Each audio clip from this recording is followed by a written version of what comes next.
వాటి సాయి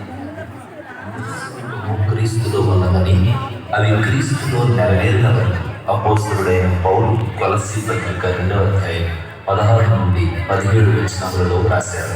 పాత నిబంధనలోని 7 పండుగలు అవి ప్రభు అయిన యేసుక్రీస్తు వారి జీవితాన్ని ఎలా ఆవిష్కరిస్తున్నాయో చూడాలి. మొదటి పండుగ పస్కా పండుగ. ఇశ్రాయేలీయులు ఐగుప్తు బానిసత్వం నుండి దేవుడు తమకు అనుగ్రహించిన విమోచనకు సాదృశ్యంగా ఈ పండుగ చేశారు. నిర్గమకాండం 12వ అధ్యాయం. అయితే ప్రభు అయిన యేసుక్రీస్తు వారు లోక పాపములను మోసుకొని పోవు నిజమైన పస్కా గొర్రె పిల్లగా తన్ను తాను అర్పించుకొని పాపమనే బానిసత్వం నుండి విమోచించి ఈ పండుగను నెరవేర్చారు. కొరింథీయులకు రాసిన మొదటి పత్రిక 5వ అధ్యాయం 7వ వచనం. రెండవ పండుగ పులియని రొట్టెల పండుగ. ఇశ్రాయేలీయులకు కలిగిన స్వేచ్ఛను, ఆధ్యాత్మిక శుద్ధిని సూచిస్తూ వారి ఇళ్ల నుండి పులిసిన పిండిని తొలగించి 7 రోజులు ఈ పులియని రొట్టెల పండుగను జరిగించారు. లేవీకాండం 23వ అధ్యాయం 6వ వచనం. పులియని రొట్టెల పండుగ ప్రభు అయిన యేసుక్రీస్తు వారి యొక్క పాపరహిత జీవితాన్ని, మన పాపముల కొరకైన సంపూర్ణ బలి అర్పణను సూచిస్తూ ఉన్నది కనుక ఈ విధంగా యేసుక్రీస్తు వారు ఈ పండుగను నెరవేర్చారు.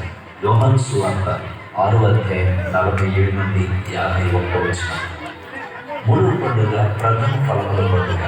ఇశ్రాయేలీయులు దేవుడు తమకు అనుగ్రహించిన పంటను బట్టి ఆయనకు కృతజ్ఞతలు తెలియజేయడానికి పంటలో మొదటి ఉత్తమ భాగాన్ని ఆయనకు సమర్పిస్తూ ఈ పండుగ చేసేవారు.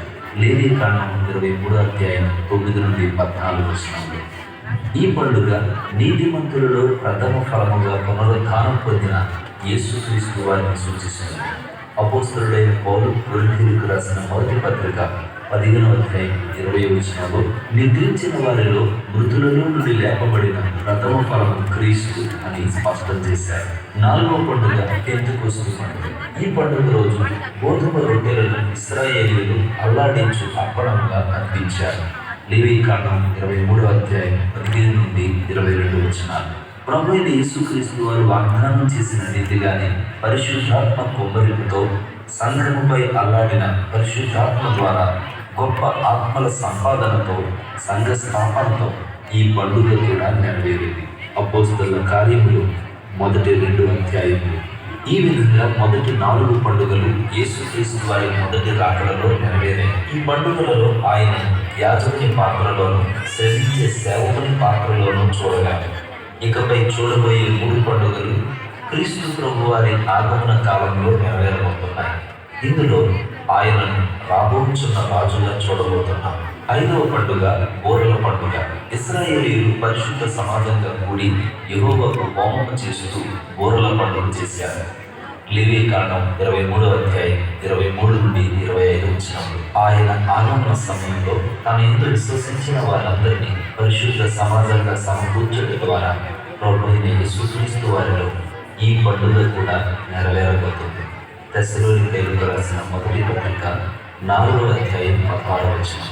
6వ పండుగ ప్రాయశ్చిత్తార్పణ పండుగ. ఇశ్రాయేలీయులు పశ్చాత్తాపం చెంది తమ పాపముల నిమిత్తమై ప్రాయశ్చిత్తం చేసుకుంటూ ఈ పండుగ ఆచరించారు. లేవీకాండం 23వ అధ్యాయం 26 నుండి 32 వచనాలు. సిలువలో తన ప్రాణం అర్పించి సమస్త మానవుల పాపములకు ఆయన ప్రాయశ్చిత్తం జరిగించడం ద్వారా ప్రభు అయిన యేసుక్రీస్తు వారిలో ఈ పండుగ కూడా నెరవేరింది. మత్తయి సువార్త 24వ అధ్యాయం 29 నుండి 30 వచనాలు. 7వ పండుగ పర్ణశాలల పండుగ.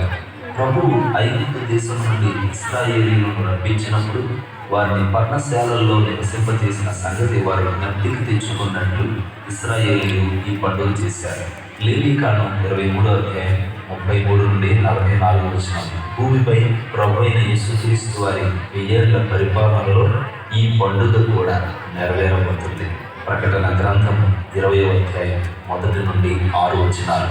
పాపములో పడిపోయిన మానవుని రక్షించడానికి దేవుడు ఉద్దేశించిన మహోన్నతమైన రక్షణ ప్రణాళిక ఈ 7 పండుగల ద్వారా ప్రభువు అద్భుత రీతిగా ప్రవచనాత్మకంగా తెలియజేశారు మరియు నెరవేర్చారు.